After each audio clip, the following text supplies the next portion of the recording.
Tony a toujours été un maniaque du contrôle. Il aime diriger. Il aime faire de la microgestion. Et cela n'a pas changé. Tony Beats vient de commettre l'impensable.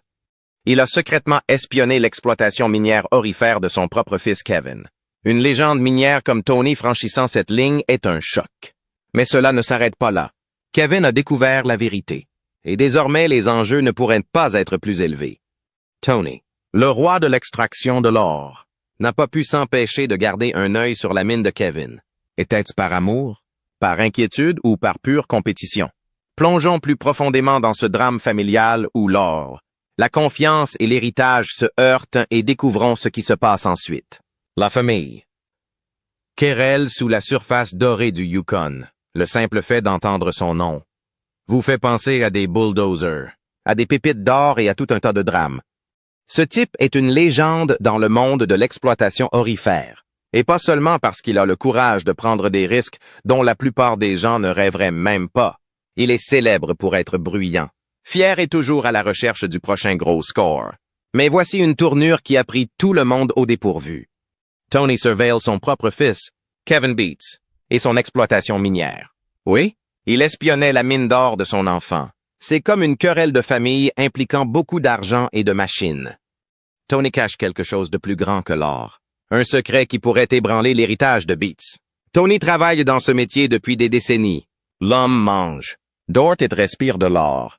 Ainsi, lorsque Kevin a décidé de démarrer sa propre entreprise, Tony ne pouvait pas simplement rester les bras croisés et laisser les choses se dérouler. Il devait connaître chaque petit détail de ce que faisait son fils. Que ce soit par curiosité, inquiétude ou une pointe de jalousie. Les instincts de Tony se sont mis en branle. Kevin n'est pas n'importe quel mineur débutant. C'est un Better Rave. Ce nom est porteur d'attente et d'une longue histoire dans la recherche de l'or. La décision de Tony d'espionner peut paraître sournoise, mais dans le monde des mines d'or, ce n'est pas choquant. Cette industrie est féroce, où savoir ce que font vos concurrents peut faire la différence entre le succès et l'échec. Et dans ce cas, la concurrence est sa propre famille. C'est un niveau de complexité auquel la plupart des mineurs n'ont pas à faire face. Pour Kevin, découvrir que son père espionnait était probablement à la fois frustrant et motivant. Imaginez que vous faites tout ce travail acharné, essayant de prouver que vous pouvez gérer une opération par vous-même, pour découvrir que votre père regarde par-dessus votre épaule tout le temps. Cela allumerait le feu chez n'importe qui. Cependant, Kevin n'est pas étranger à la pression. Il a grandi avec l'intensité du travail aux côtés de Tony, et ce n'était qu'un autre défi à relever. La dynamique familiale ici est fascinante. D'un côté, les actions de Tony pourraient être considérées comme protectrices. L'extraction de l'or n'est pas un travail occasionnel. C'est risqué, coûteux et incroyablement exigeant. L'expérience de Tony lui a appris à quelle vitesse les choses peuvent mal tourner, et peut-être qu'il essayait simplement de s'assurer que Kevin ne commette pas d'erreurs coûteuses. Mais ne négligeons pas la nature compétitive de Tony. C'est un opérateur féroce qui a passé sa vie à bâtir un héritage. Il n'est pas difficile d'imaginer qu'une partie de son intérêt pour l'opération de Kevin était alimentée par le désir de voir comment elle se comparait à la sienne. La réponse de Kevin à cette situation en dit long sur son caractère. Il aurait pu se mettre en colère ou se décourager, mais au lieu de cela, il l'a utilisé comme carburant pour continuer à avancer. Ce type de résilience est essentiel dans le monde de l'exploitation aurifère. C'est un secteur difficile qui met à l'épreuve même les opérateurs les plus solides. Des conditions météorologiques impitoyables, des pannes mécaniques et la pression constante de fournir des résultats peuvent faire ou défaire un mineur. La capacité de Kevin à rester concentré et déterminé montre à quel point il a appris de l'exemple de Tony. L'histoire de la famille Beats est un mélange de loyauté, de rivalité et d'ambition. Ils se soucient clairement les uns des autres, mais ils n'ont pas peur de se défier. Cet équilibre entre soutien et compétition fait partie de ce qui les rend si attrayants à regarder. Ils ne cherchent pas seulement de l'or. Ils naviguent dans les complexités des relations familiales tout en le faisant. C'est chaotique, émouvant et complètement authentique. L'espionnage de Tony ne lui a peut-être pas valu de récompense parentale, mais cela met en évidence sa volonté incessante de réussir. Pour lui, chaque once d'or compte et chaque opération compte. Son approche de l'exploitation minière est un mélange de stratégie, de travail acharné et d'un peu de malice. Cet incident n'a peut-être pas été son plus beau moment, Mais c'est un rappel clair des efforts qu'il est prêt à déployer pour rester au sommet de son art. En même temps, ce fut un moment déterminant pour Kevin. Cela l'a poussé à sortir de l'ombre de son père et à prouver qu'il est capable de diriger sa propre entreprise. Que ce soit en s'attaquant à des problèmes mécaniques ou en gérant une équipe, Kevin a démontré qu'il avait les compétences et la détermination nécessaires pour se défendre. Il ne s'agissait pas seulement d'or. Il s'agissait de gagner le respect et d'établir sa place dans l'industrie. Le parcours de la famille Beats ne se limite pas à l'exploitation minière. C'est une histoire de courage, de détermination et de dynamique unique qui accompagne le mélange de la famille et de l'entreprise. La décision de Tony d'espionner Kevin n'était peut-être pas conventionnelle, mais elle témoigne aussi de la passion et de la complexité qui définissent leur relation. Ils ne recherchent pas seulement l'or, ils recherchent l'excellence. Et ils le font avec un mélange d'amour et de rivalité que seule la famille peut apporter. En tant que fans des aventures minières des Beats, nous sommes attirés par le drame, les défis et les enjeux élevés qui définissent leur vie. Qu'il s'agisse des décisions audacieuses de Tony ou de la détermination de Kevin à tracer sa propre voie, il y a toujours quelque chose qui nous tient en haleine. Ce chapitre de leur histoire n'est peut-être pas orthodoxe, mais c'est un puissant rappel de ce qui les rend si captivants.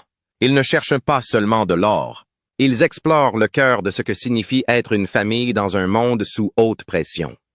Tony Beats prend une décision audacieuse qui bouleverse sa famille, et les projets miniers de Kevin en sont au centre. Un nouveau chemin construit sur la détermination. Pour l'individu au centre de tout cela, la décision de rejoindre Parker ne concernait pas seulement l'exploitation minière. C'était une déclaration d'autodétermination. Prouver sa capacité à réussir sur le plan personnel, en dehors de l'ombre de l'héritage de Tony, avait un coût élevé. La relation déjà compliquée avec son père est devenue encore plus fracturée. Si la réussite professionnelle est arrivée rapidement, le bilan personnel est indéniable. Tony, quant à lui, essayait d'avancer. Il a redoublé d'efforts dans ses opérations minières, se concentrant sur la reconstruction et prouvant que l'équipe Beats pouvait prospérer sans le membre décédé.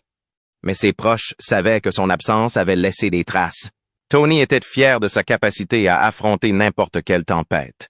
Mais cette tempête en particulier en était une qu'il n'avait pas anticipée. Cette perte n'est pas seulement un coup dur pour l'équipage, elle nous rappelle que même les familles les plus fortes ne sont pas à l'abri de la division. L'équipage de Parker, renforcé par le nouvel ajout, a continué à établir de nouveaux records. Leur succès a servi de justification, mais il a également approfondi le fossé avec la famille Beats.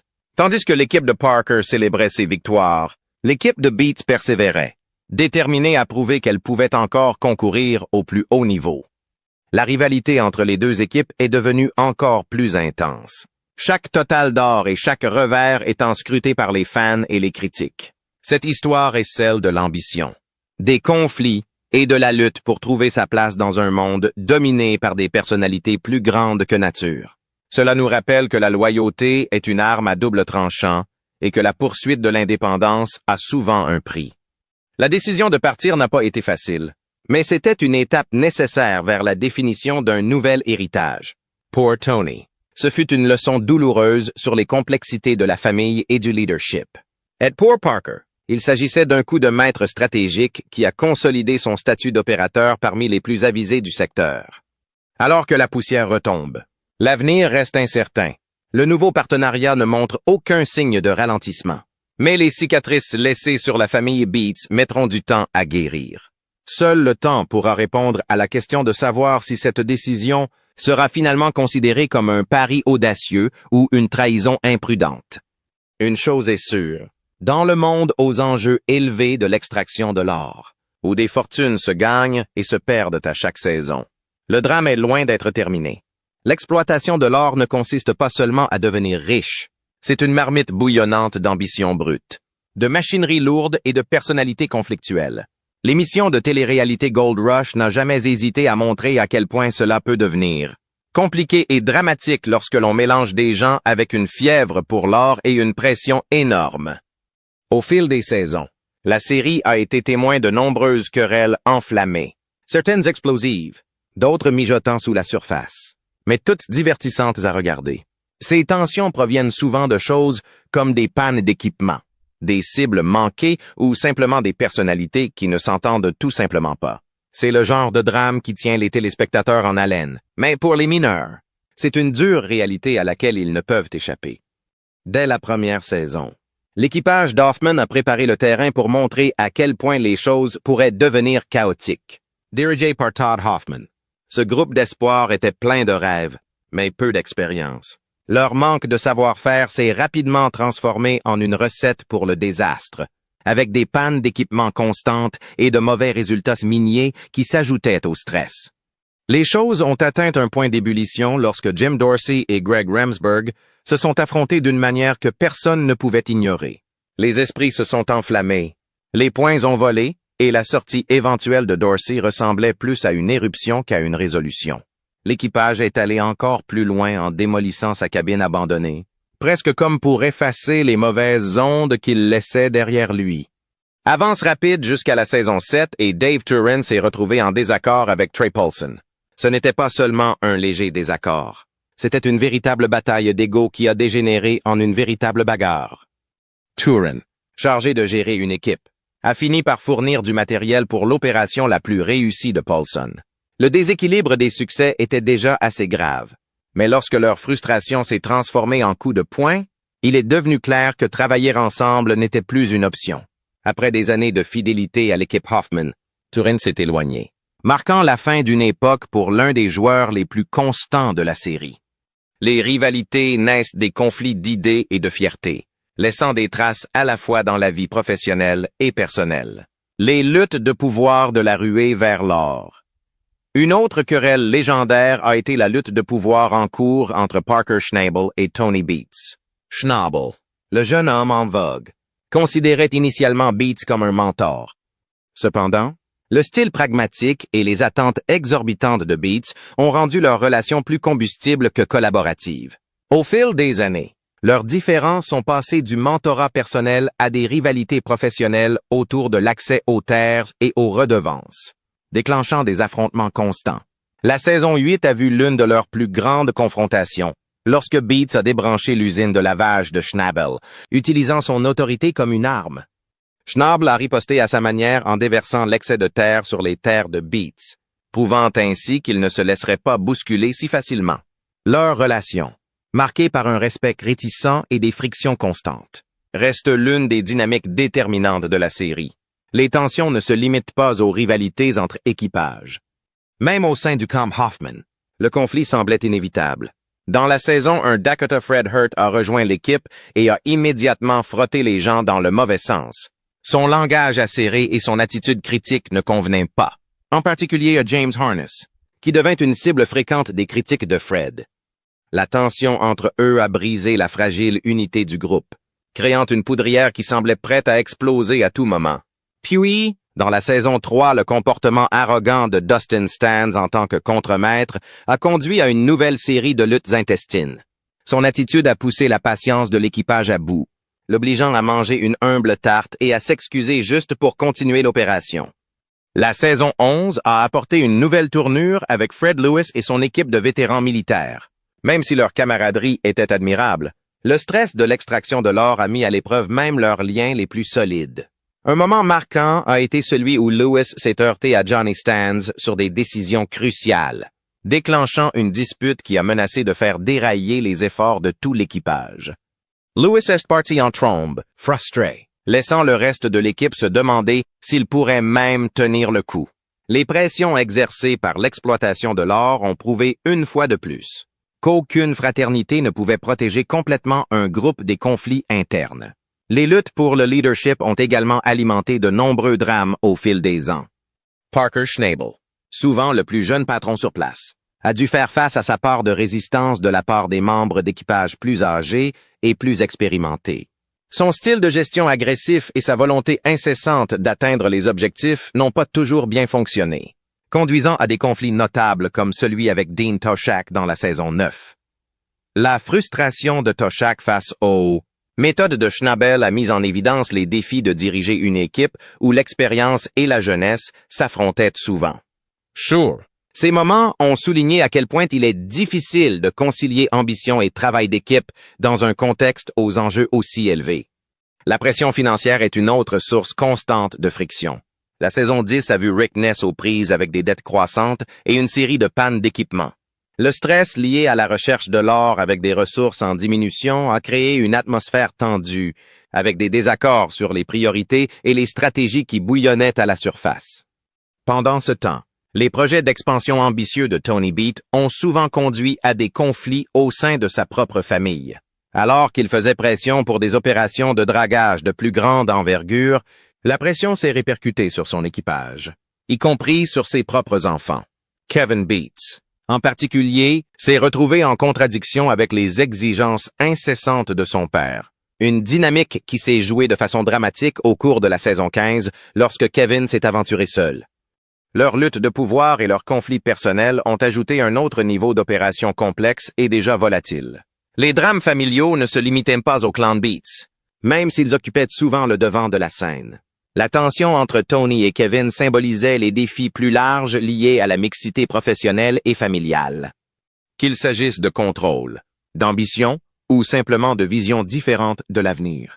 Leurs désaccords ont mis en évidence à quel point les relations personnelles peuvent ajouter un tout nouveau niveau de difficulté à un secteur déjà difficile. En regardant leurs querelles se dérouler, il est clair que même si l'or brille, ce sont souvent les liens familiaux qui sont le plus durement touchés. Au fil de ces nombreuses saisons, Gold Rush nous a montré que la quête de la richesse n'est pas seulement une question de terre, de machines et de pépites brillantes. Il s'agit des gens, de leurs ambitions, de leurs défauts et de leurs collisions parfois catastrophiques. Chaque conflit, qu'il soit déclenché par l'ego, les finances ou de simples malentendus, ajoute un autre chapitre au drame en cours de la série. Pour les mineurs, ces combats sont réels, avec des enjeux qui dépassent largement ce que l'on voit sur nos écrans. Mais pour les téléspectateurs, ces querelles rappellent que le véritable coût de l'or ne se mesure pas en onces. Cela se mesure dans des relations éprouvées et parfois brisées. Les moments explosifs de la ruée vers l'or constituent un microcosme de la condition humaine, où l'espoir, l'avidité et la résilience se heurtent de manière imprévisible. C'est ce regard brut et non filtré sur les gens sous pression qui incite les fans à revenir saison après saison. Les plus grandes querelles de la série ne sont pas seulement divertissantes. Ils reflètent les efforts déployés par les gens pour poursuivre leurs rêves, même si cela implique de couper des ponts en cours de route. Et tant qu'il y aura de l'or à trouver, vous pouvez être sûr que le drame continuera à s'approfondir. Chaque nouvelle saison apporte de nouveaux visages, de nouveaux défis et la même vieille question. Jusqu'où iront-ils pour devenir riches? Depuis les terres difficiles du Klondike jusqu'à tracer sa propre voie, l'histoire de Kevin Beats est celle de laisser sa propre marque dans l'exploitation aurifère. Du Klondike au Projecteur. Né le 10 juin 1988. Kevin Beats est né dans une famille où l'or coulait plus profondément que les filons du Klondike. Says parents. Tony et Minnie Beats ne formaient pas n'importe quel couple. Ils étaient des légendes dans le monde minier et il était le premier de leurs 3 enfants, avec un frère cadet, Mike, né en 1990 et une sœur, Monica. Nés en 1993, les frères et sœurs Beats ont grandi entourés du rugissement des machines lourdes et du grain de poussière d'or. Pour lui, l'exploitation de l'or n'était pas qu'un travail en coulisses. C'était un style de vie hérité avant même qu'il ne puisse tenir une pioche. Dès son plus jeune âge, son terrain de jeu n'était pas une cour arrière, mais le terrain accidenté du Klondike. À l'âge de 13 ans, il n'était pas étranger aux mines. Son père, Tony Beats, s'est assuré qu'il recevait une éducation de première main, non pas grâce aux livres, mais en transportant des pierres, en réparant des machines et en observant les fortunes créées et perdues en un clin d'œil. En grandissant dans un tel environnement, il a appris que travailler dur n'était pas une option. C'était la règle. Il ne lui a pas fallu longtemps pour développer une attitude dure à cuire, qui correspondait à la personnalité pragmatique renommée de son père. Lorsqu'il a atteint l'âge de 19 ans, la responsabilité s'est accumulée. À ce moment-là, il ne se contentait plus d'aider. Il dirigeait des équipes à Paradise Hill Claim, un rôle lourd d'enjeux et de lourdes responsabilités. Pourtant, il a prospéré sous la pression, prouvant à maintes reprises qu'il avait le courage de diriger. Des années d'exposition précoce aux opérations minières ont fait de lui un individu compétent et ingénieux. lui conférant un avantage que beaucoup d'autres de son âge ne pouvaient qu'envier. Ce n'était pas seulement une expérience, c'était toute une vie de leçons forgées dans le monde exigeant de l'exploitation aurifère. Mais il n'a jamais été du genre à s'installer, alors que le poids de l'héritage de sa famille aurait pu facilement l'aider à s'en sortir. Il a plutôt choisi de tracer son propre chemin. Une décision qui allait orienter sa vie dans des directions qu'il aurait à peine pu imaginer. Son ambition ne se limitait pas aux mines. Cela s'étendait à la poursuite de la connaissance. Conscient de la valeur de l'éducation, il s'éloigne des mines et choisit d'élargir ses horizons. Il s'est inscrit à l'Université du Nouveau-Brunswick, se plongeant dans un mélange non conventionnel de leadership interdisciplinaire et d'informatique. C'était un choix audacieux, qui reflète son esprit avant-gardiste. Au moment où il a obtenu son diplôme en 2012, il possédait bien plus que de simples diplômes universitaires. Son éducation a transformé sa façon d'aborder les défis, mêlant la rigueur de la technologie aux nuances du leadership. Une combinaison qui s'avérera bientôt révolutionnaire. Alors que beaucoup considéraient encore l'exploitation aurifère comme une industrie fondée sur la force brute et les méthodes traditionnelles, il envisageait un avenir différent, dans lequel l'intelligence et l'innovation joueraient un rôle central. Fort de cette nouvelle perspective, il revient dans l'entreprise familiale, prêt à remettre en question le statu quo. Entre 2011 et 2013, il a dirigé le camping Eureka, un projet minier crucial qui a non seulement souligné ses compétences en leadership, mais a également consolidé sa réputation d'innovateur dans le domaine. Son approche de la gestion allait au-delà du simple maintien de l'opération à flot. Il cherchait constamment des moyens de s'améliorer, rationaliser les processus, améliorer les protocoles de sécurité et intégrer des techniques modernes à des pratiques éprouvées. Sous sa direction, l'exploitation minière est devenue plus efficace et durable. Témoignage de sa conviction que la tradition et la technologie pouvaient coexister. Mais ses talents ne s'arrêtent pas au conseil d'administration. Il était aussi à l'aise avec un chalumeau de soudage qu'avec l'élaboration d'une stratégie pour la prochaine grande fouille. Virtuose de la mécanique, il avait le don de diagnostiquer et de réparer des machines que d'autres jugeaient irréparables. Son expertise pratique est devenue l'un des plus grands atouts des opérations minières de Beats. Qu'il s'agisse de fabriquer des pièces sur mesure ou de ressusciter des équipements vieillissants, ses efforts ont permis à la famille d'économiser du temps, de l'argent et d'innombrables maux de tête. Il n'est pas exagéré de dire que ses prouesses techniques sont devenues la pierre angulaire du succès de la famille. Ses contributions ne sont pas non plus passées inaperçues. Lorsque la ruée vers l'or de Discovery Channel a amené la famille Beats dans les foyers de millions de personnes, il est devenu l'un des favoris des fans.